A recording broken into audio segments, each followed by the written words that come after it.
Why is the Big Ten the spot that's parents and member schools are pissed?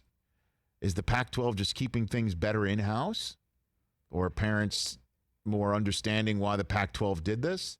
Did the Pac-12 come out with a full accounting who voted yes and who voted no? Ooh. I didn't see that anywhere.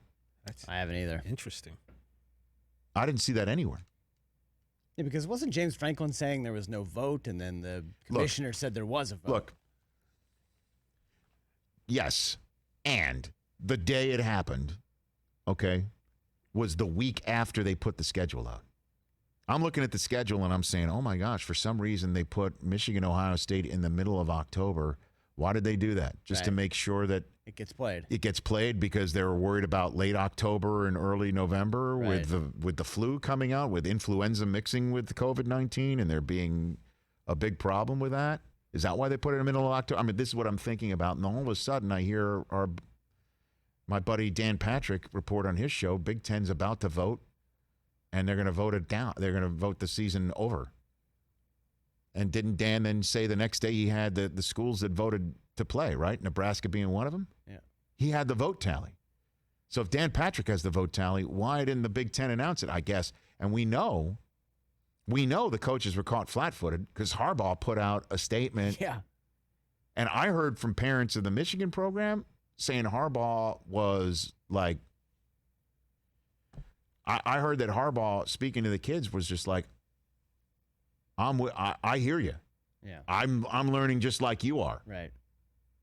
That the parents didn't get answers either, and the coaches were pissed that they could not give parents answers. Pissed. And rightfully so.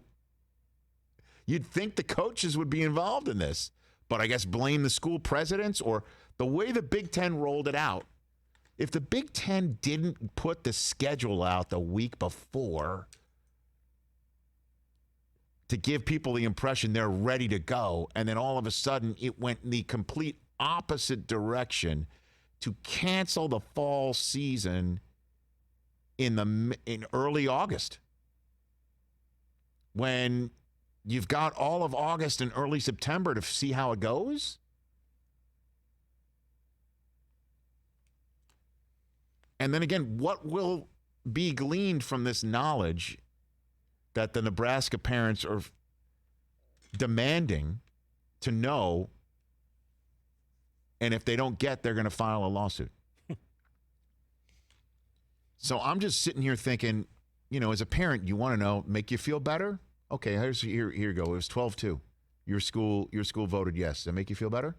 Well, no, not really. Now I want to know why. If my school was willing to play, then why did the other 12 say no? Like what? And why can't we play? Right. Why can't you make a special dispensation for us to play? And then if you do that, then we have to figure out where can you go?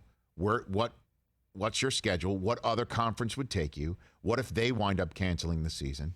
We've already opened the door for this sort of thing as a precedence. Not like, hopefully, God forbid, there's another pandemic coming. And then in order to do that, you need to still go to school at Nebraska. And if nobody else is on campus, like, say, Michigan State decided and North Carolina decided midstream,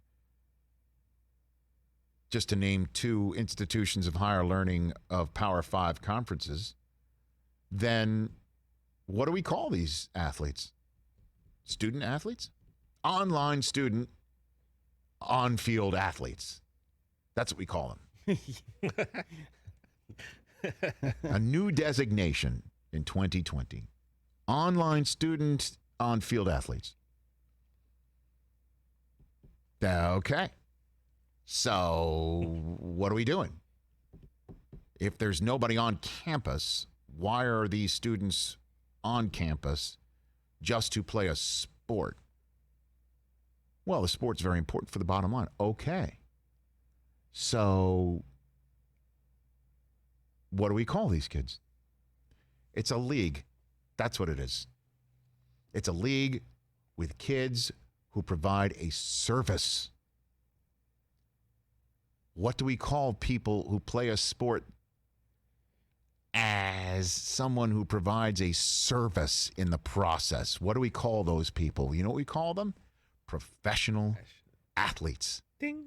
That's what we call them. And if you as a parent are attempting to force that into reality, now I understand the lawsuit. Here's what we're going to do. We're going to make sure my kid plays A. B, in a pandemic, they're going to get paid for it.